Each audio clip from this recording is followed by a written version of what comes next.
Back in January, when the ice surge and the protests against it were at their height in Minnesota, right after Renee Good and right before Alex Preddy were killed, I attended a Massachusetts interfaith clergy call. They'd invited a pastor from a bilingual church in Minneapolis to share what was happening to their congregation on the ground.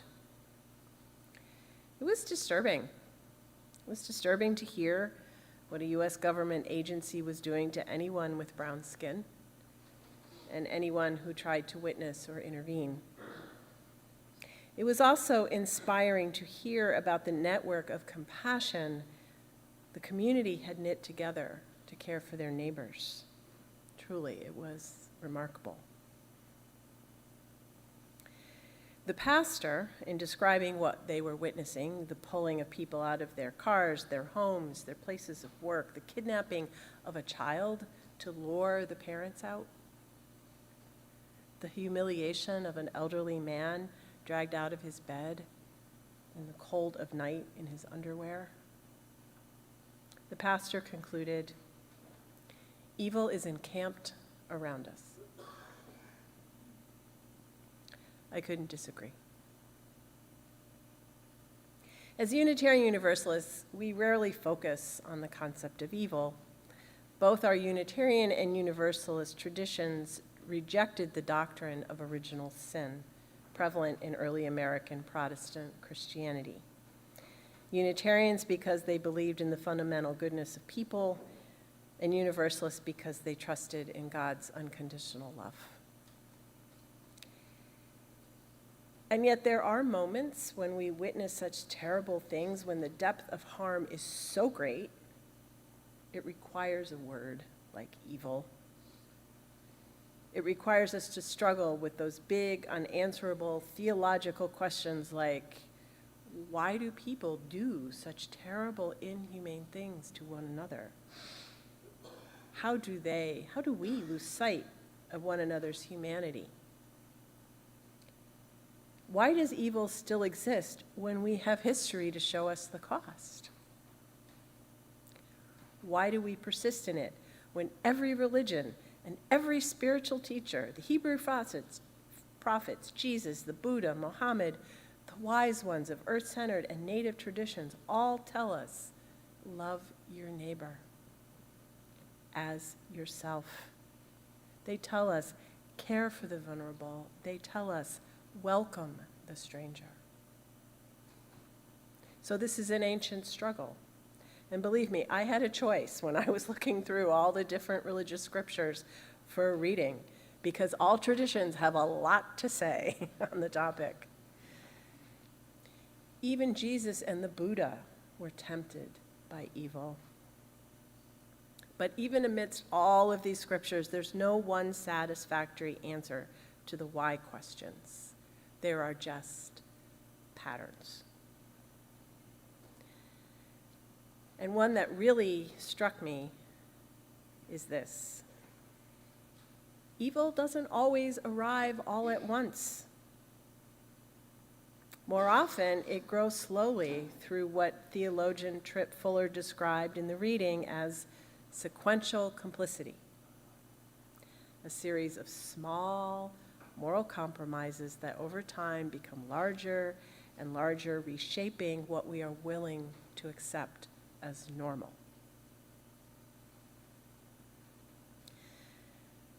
From a Unitarian Universalist perspective, evil is not a force outside of us, but something human within us.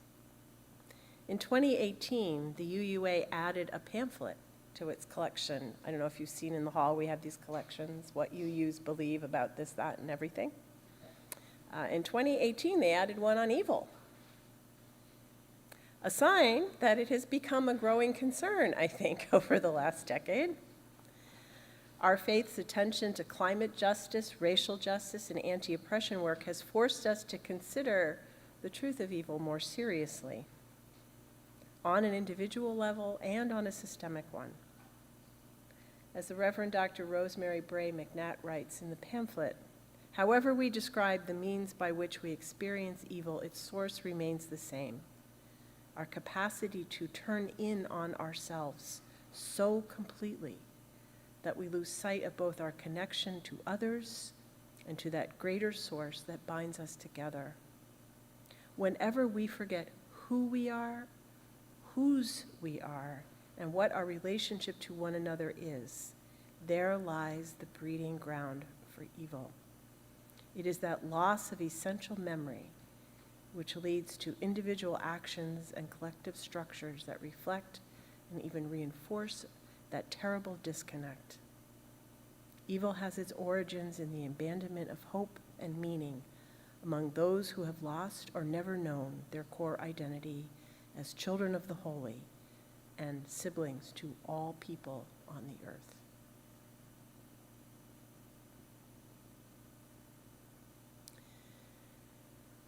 Sequential complicity contributes to how that forgetting happens, how we lose or fail to remember our connections, how the abandonment of hope and meaning happen.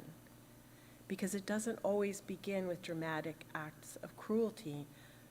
It can begin with small compromises, each one defensible, framed as necessary, each one in service of something we believe is good.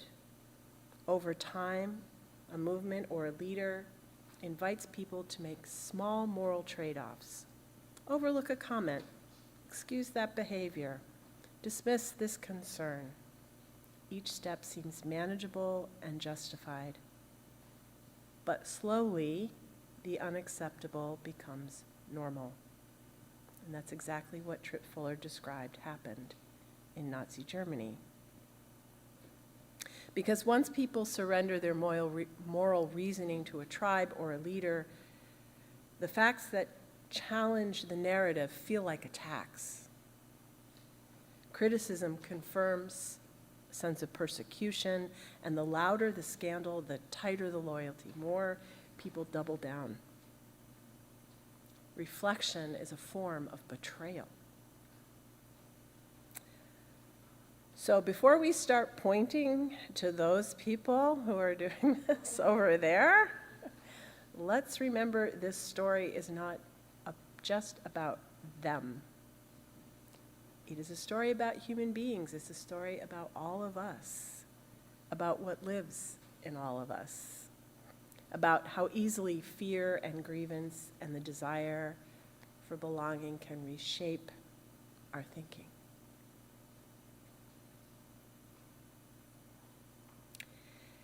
Sequential complicity works because it whispers to our best intentions. It tells us we are protecting something sacred. It offers simple answers to complex realities. It makes things simple. It divides the world into good and evil, friend and enemy. And once we accept that division, we weaken our capacity for self-examination, making it almost impossible. The ancient reading today from the Quran, that is the closing prayer of the Quran. And I love how it captures this brilliantly, describing evil as a lurking whisperer who speaks softly, whispers softly what we want to hear in our hearts. We are all susceptible to it, especially in times of fear, uncertainty, and rapid change. And sequential complicity walks us toward evil because it appeals to things we care about: safety, belonging, meaning, purpose. It answers simple answers to complex questions. But once we accept these divisions, this kind of black and white thinking, we can easily lose sight of each other's humanity. We can forget who we are and whose we are.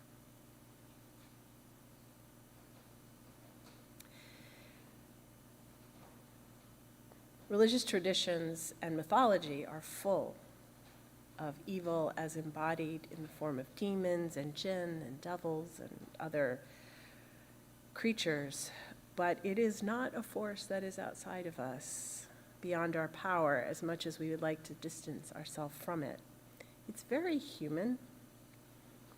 For some, it is a deliberate, calculated, conscious choice. But for most of us, it results from inattention and distraction, having our attention drawn to what captures it in the moment, even if that is not what matters or what serves us, what serves our common humanity. Given that we are living in the age of the attention economy, where our attention has become a commodity, we are constantly exposed to distraction. But as words attributed to Ralph Waldo Emerson warn us, we need to choose carefully what we worship, what we give our deepest attention and commitment to, because what we worship, we are becoming. The spiritual practice of paying attention is not just about mindfulness or presence, it's about moral and spiritual clarity. It's about noticing what is shaping us moment by moment, choice by choice.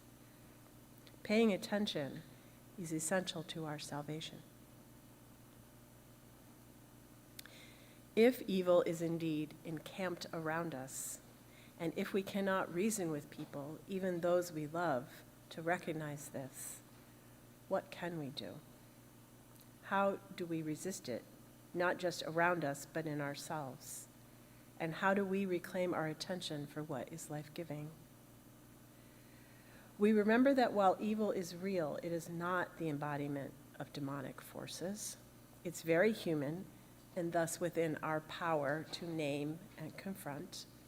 As William Schultz shares in that UU pamphlet on evil, along with intimations of goodness, evil lies coiled in almost every human heart, latent in almost every human enterprise.